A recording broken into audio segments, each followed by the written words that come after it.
சிவகாமியின் சபதம். முதல் பாகம் பூகம்பம். 20ஆம் அத்தியாயம். அஜந்தாவின் ரகசியம்.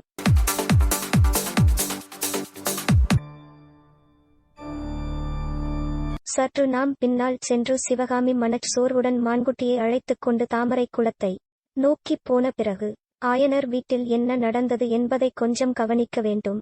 தம் அருமை மகளைப் பற்றி புத்த பிக்ஷு சிறிது விரசமாக பேசியது ஆயனருக்கு பிடிக்கவில்லை.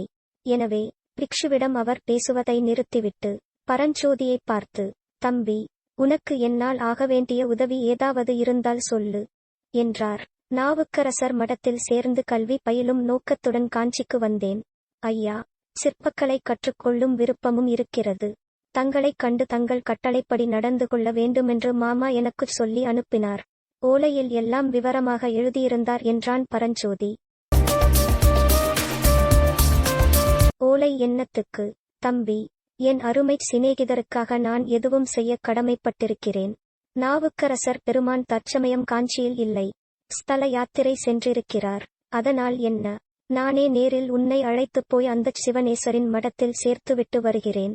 உன்னை சக்கரவர்த்தியிடமும் அழைத்துப் போக வேண்டும். வீரச் செயல் புரிந்து எங்களைக் காத்த உன்னை பார்த்தால் சக்கரவர்த்தி பெரிதும் சந்தோஷப்படுவார். அது மட்டும் வேண்டாம் ஆயனரே, இந்த இளைஞனிடம் உமக்கு அபிமானம் இருந்தால் என்று புத்த பிக்ஷு குறுக்கிட்டார். ஏன் அடிகளை என்று ஆயனர் வியப்புடன் கேட்டார். காஞ்சி சக்கரவர்த்தியின் காராகிருகத்திலிருந்து தப்பி வந்தவர்களுக்கு என்ன தண்டனை என்று உங்களுக்கு தெரியாதா? ஏன் தெரியாது? மரண தண்டனைதான். இந்த கேள்வி எதற்காக கேட்கிறீர்கள் என்றுதான் தெரியவில்லை. இவன் சக்கரவர்த்தியிடம் சென்றால் அந்த தண்டனைக்கு உள்ளாகும்படி நேரிடும். சிவ சிவா, இதென்ன சொல்கிறீர்கள்? இவன் காராகிருகத்தில் இருந்தானா? எப்போது? எதற்காக? உங்களை இவன் தப்புவித்த அன்று இரவு நகரில் திக்குத் திசை தெரியாமல் அலைந்து கொண்டிருந்தான். இவனை ஒற்றன் என்பதாகச் சந்தேகித்து நகர் காவலர்கள் சிறையில் அடைத்து விட்டார்கள். அடடா! அப்புறம் அன்றிரவு இவன் சிறையிலிருந்து தப்பிவிட்டான். என்ன என்ன எப்படி தப்பினான்? கூரை வழியாக வழியே வந்துவிட்டான். ஆயனர் அதிசயத்துடன் பரஞ்சோதியை பார்த்த வண்ணம், ஆகா, என் சிநேகிதருடைய மருமகன் இலேசுப்பட்டவன் இல்லை போலிருக்கிறது. பெரிய கைக்காரனாயிருக்கிறானே, அதனால் பாதகமில்லை. அடிகளே, இவனை நானே சக்கரவர்த்தியிடம் அழைத்துச் சென்று இவனை மன்னிக்கும்படி கேட்டுக்கொள்கிறேன். இவன் எங்களை பெரும் விபத்திலிருந்து காப்பாற்றியவன் என்று அறிந்தால் சக்கரவர்த்தி கட்டாயம் மன்னிப்பார் என்றார். உங்களுக்காக மன்னித்து விடுவார். உண்மைதான். ஆனால் இவன் உடனே போர்க்களம் போகும்படி நேரிடும். பல்லவ ராஜ்யத்தில் எங்கே பார்த்தாலும் படை திரட்டுகிறார்கள் என்று தெரியுமோ இல்லையோ? இதை கேட்ட ஆயனர் மௌனமாக யோசிக்கலானார். அதை பார்த்த பிக்ஷு மேலும் கூறினார், ஒரு தாய்க்கு ஒரு பிள்ளையான இவனுக்கு போர்க்களத்தில் ஏதாவது நேர்ந்துவிட்டால் பாவம், இவன் தாயார் உம்மைச் சபிப்பாள். அது மட்டுமல்ல, தர்மசேனரின் தமக்கையைப் போல் இன்னொரு பெண் கன்னிகையாக காலம் கழிக்க நேரிடும். ஆயனருக்குச் சுருக்கென்றது புத்த பிக்ஷு. தம் மகளைத்தான் அவ்விதம் குறிப்பிடுகிறார் என்று அவர் எண்ணினார். ஒருவேளை அவருடைய கூற்றில் ஏதேனும் உண்மை இருக்குமோ? சிவகாமி 3 நாளாய் ஒருவிதமாக இருப்பதற்குக் காரணம் இந்த வாலிபன் மேல் அவளுடைய மனம் சென்றதாக இருக்கலாமோ? அப்படியிருந்தால் ஒரு விதத்தில் நல்லதுதானே. சிவகாமியை எப்படியும் மனம் செய்து கொடுக்கத்தான் வேண்டுமென்றால் தம் அருமை சிநேகிதரின் மருமகனுக்குக் கொடுத்து அவனை தம் சீடனாக்கிக் கொள்ளுதல் நல்லதல்லவா? இவ்வாறெல்லாம் சில வினாடி நேரத்துக்குள் எண்ணியவராய் ஆயனர் பரஞ்சோதியைச் சற்று கவனமாக உற்று பார்த்தார்.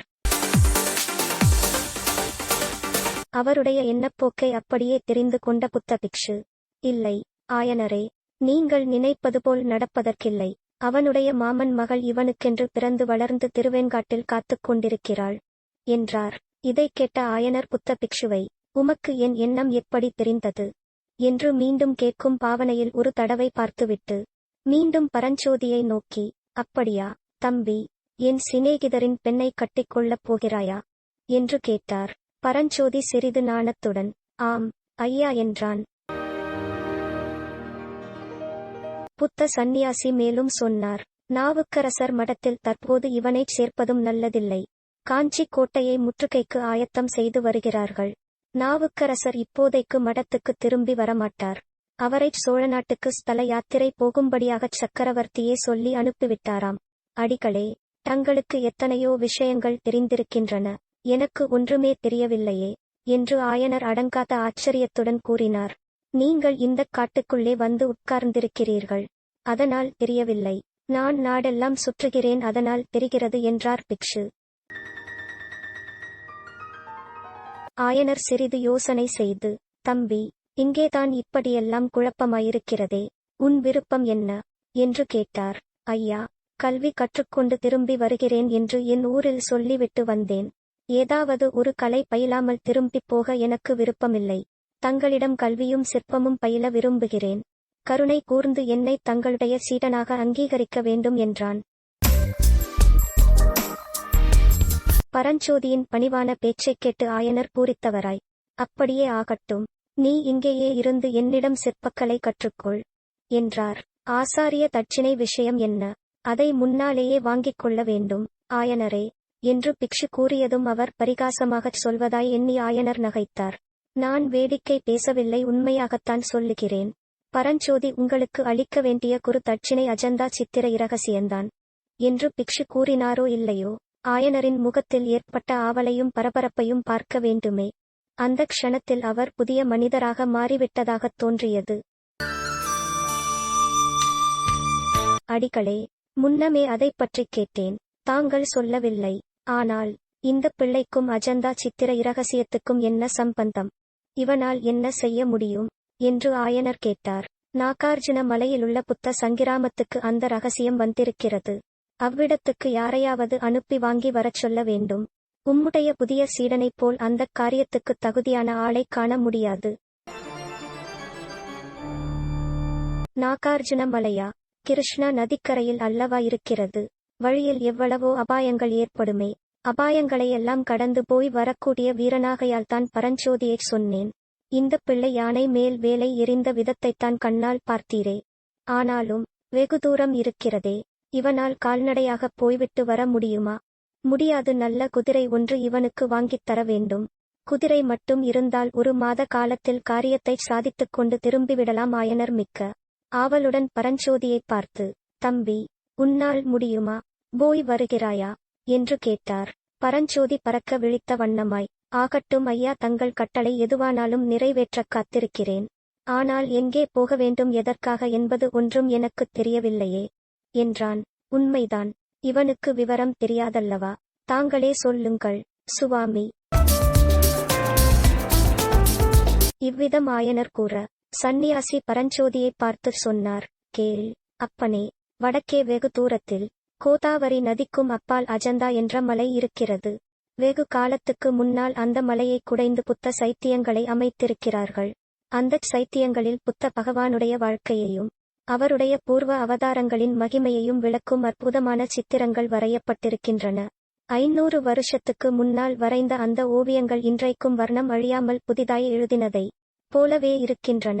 அந்த அற்புத சித்திரங்களை எழுதிய சித்திரக்கலை மேதாவிகளின் சந்ததிகள் இன்னமும் அங்கே இருக்கிறார்கள். அவர்கள் அஜந்தா குகையில் பழைய சித்திரங்களுக்கு பக்கத்தில் புதிய சித்திரங்களை வரைந்து வருகிறார்கள். 1000 வருஷம் ஆனாலும் அழியாமலிருக்க கூடிய வர்ணச் சேர்க்கையின் ரகசியம் அவர்களுக்குத் தெரியும். அந்த இரகசியத்தை அறிந்து தமக்குச் சொல்ல வேண்டுமென்று ஆயனர் என்னை வெகு நாளாகக் கேட்டுக்கொண்டிருக்கிறார். நானும் முயற்சி செய்து வந்தேன். அந்த ரகசிய முறையை அறிந்த அஜந்தா சித்திரக்காரர் ஒருவரை எனக்குத் தெரியும். நாகார்ஜுன மலையிலுள்ள புத்த சங்கிராமத்தில் இப்போது அவர் இருப்பதாகத் தகவல் கிடைத்திருக்கிறது. நீ போனாயானால் அந்த இரகசியத்தை அவரிடம் அறிந்து கொண்டு வரலாம். பிக்ஷு இவ்விதம் சொல்லி நிறுத்தியதும், ஆயனர், தம்பி, நீ போய் வருகிறாயா? போய் அந்த இரகசியத்தைக் கொண்டு வந்தாயானால் என் வாழ்க்கை மனோரதங்களில் ஒன்றை நிறைவேற்றியவனாவாய். ஆனால் உன்னை நான் வற்புறுத்தவில்லை என்றார். பிக்ஷுவும் ஆயனரும் பேசி வந்தபோது பரஞ்சோதியின் உள்ளத்தில் விதவிதமான கிளர்ச்சிகள் உண்டாகி மறைந்து வந்தன. அவை பெரும்பாலும் குதூகலக் கிளர்ச்சிகளாகத்தான் இருந்திருக்குமென்று நாம் சொல்ல வேண்டியதில்லை. நல்ல ஜாதிக் குதிரை மேல் ஏறி நெடுந்தூரம் பிரயாணம் செய்வது என்ற எண்ணமே அவனுக்கு உற்சாகத்தை உண்டாக்கிற்று. அதோடு இவ்வளவு முக்கியமான ஒரு காரியத்துக்காக ஆயன மகாசிற்பியினால் ஏவப்பட்டு யாத்திரை போகிறதென்பது அவனுக்கு மிக்க பெருமை உணர்ச்சியையும் அளித்தது. எழுத்தாணியால் ஏட்டில் எழுதிக் கொண்டு உட்கார்ந்திருப்பதைக் காட்டிலும் இம்மாதிரி காரியந்தான் அவனுடைய இயல்புக்கு ஒத்தது என்பதை நாம் அறிவோமல்லவா? ஐயா, தங்களுடைய விருப்பம் எதுவோ அதன்படி நடந்து கொள்ளுமாறு என் மாமா சொல்லியிருக்கிறார். தாங்கள் போகச் சொல்லி கட்டளையிட்டால் அப்படியே போய் வருகிறேன் என்றான். அப்போது நாகநந்தி அடிகள், தாமதிக்க நேரமில்லை ஆயனரே. வாதாபி படைகள் காஞ்சிக்கு வருவதற்குள் இவன் போய் வந்தால் நல்லது. குதிரைக்கு என்ன ஏற்பாடு என்று கேட்டார். அது ஒன்றும் கஷ்டமில்லை. சக்கரவர்த்தியிடம் விண்ணப்பித்து குதிரை வாங்குகிறேன். அஜந்தா வர்ணச் சேர்க்கை இரகசியத்தை அறிந்து கொள்வதில் எனக்கு எவ்வளவு ஆசையோ அவ்வளவு ஆசை மகேந்திர சக்கரவர்த்திக்கும் உண்டு. அப்படியானால் சக்கரவர்த்தியிடம் பிரயாண அனுமதி இலச்சினையும் வாங்கிவிடுங்கள். யுத்த சமயமானதால் பரஞ்சோதி போகும் வழியில் ஏதாவது இடையூறு ஏற்படலாம். உண்மைதான். இலச்சினையும் வாங்கிவிடுகிறேன். இதில் என்னை பற்றி பிரஸ்தாபிக்கவே வேண்டாம். பௌத்த சமயிகள் விஷயத்தில் சக்கரவர்த்தியின் மனோபாவம் தான் உங்களுக்குத் தெரியுமே. புத்த பிக்ஷு இவ்விதம் சொல்லிக் கொண்டிருக்கும் போது தூரத்தில் பேரிகை முழக்கமும் சங்கநாதமும் கேட்டன. அடிகளே, கும்பிடப்போன தெய்வம் குறுக்கே வருகிறது. இதோ மகேந்திர சக்கரவர்த்தியே வருகிறார் என்று குதூகலத்துடன் கூறினார் ஆயனர். நாகநந்தி அடிகளின் கடுகடுப்பான முகத்தில் புன்னகை தோன்றியது. அவர் சிறிது யோசித்த வண்ணமாய் அங்குமிங்கும் பார்த்தார். பிறகு ஒரு முடிவுக்கு வந்தவரைப்போல், ஆயனரே, நல்ல சகுனந்தான். இந்தச் சமயத்தில் இவ்விடம் சக்கரவர்த்தியே விஜயம் செய்வதானது நமது காரியம் ஜெயமாகப் போகிறதென்பதற்கு அறிகுறி. ஆனால் நானும் பரஞ்சோதியுந்தான் இச்சமயம் பூஜை வேளையில் கரடிகளாக இருக்கிறோம். எங்களைச் சக்கரவர்த்தி பார்த்துவிட்டால் எல்லாக் காரியமும் கெட்டுவிடும். சக்கரவர்த்தி வந்துவிட்டு போகும் வரையில் நாங்கள் புத்த பகவானைச் சரணடைகிறோம். புத்த பகவானுடைய சிலையை எப்போதும் பெரிதாகச் செய்ய வேண்டுமென்று ஏற்படுத்திய மகா புருஷர் நாகார்ஜுன பிக்ஷுவின் தீர்க்க திருஷ்டியை என்னவென்று புகழ்வது என்றார். ஆயனர் தயங்கி, ஒருவேளை தெரிந்துவிட்டால் என்று சொல்லிக் கொண்டிருக்கும் போது பிக்ஷு பரஞ்சோதியின் கையை பிடித்து அழைத்துச் சென்று புத்தர் சிலையின் பின்னால் மறைந்து கொண்டார். இதற்குள் குதிரைகளின் காலடிச் சத்தம் நெருங்கிவிடவே ஆயனருக்கு யோசிப்பதற்கே நேரமில்லாமல் போயிற்று. ஜாக்கிரதை அடிகளே என்று சொல்லிவிட்டு சக்கரவர்த்தியை வரவேற்பதற்காக விரைந்து வாசற்பக்கம் சென்றார்.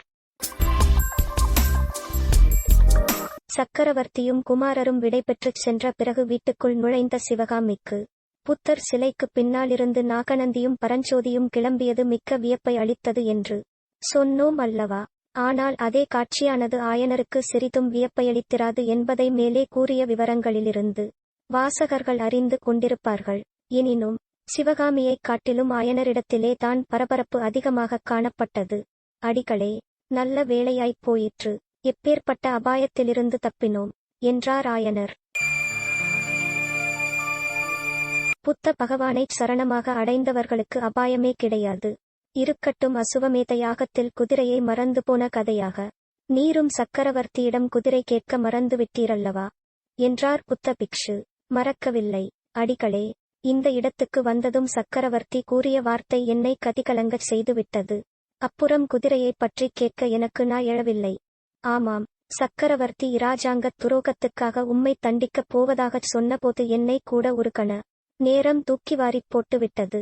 பிக்ஷுவும் பரஞ்சோதியும் புத்தர் சிலைக்கு பின்னாலிருந்து வழியே வந்தவுடன் 3 பேரும் ஏற்கனவே உட்கார்ந்து பேசிக் கொண்டிருந்த இடத்துக்கு வந்து அமர்ந்தார்கள். அப்போது சிவகாமியும் அந்த இடத்துக்கு வந்து சேரவே புத்த பிக்ஷு அவளை ஏறிட்டு பார்த்துவிட்டு, சிவகாமியிடம் நீங்கள் எல்லா விவரங்களையும் சொல்ல வேண்டும். எங்களை ஏதோ பேயோ பிசாசோ என்று அவள் சந்தேகிக்கிறாள் போலிருக்கிறது என்றார்.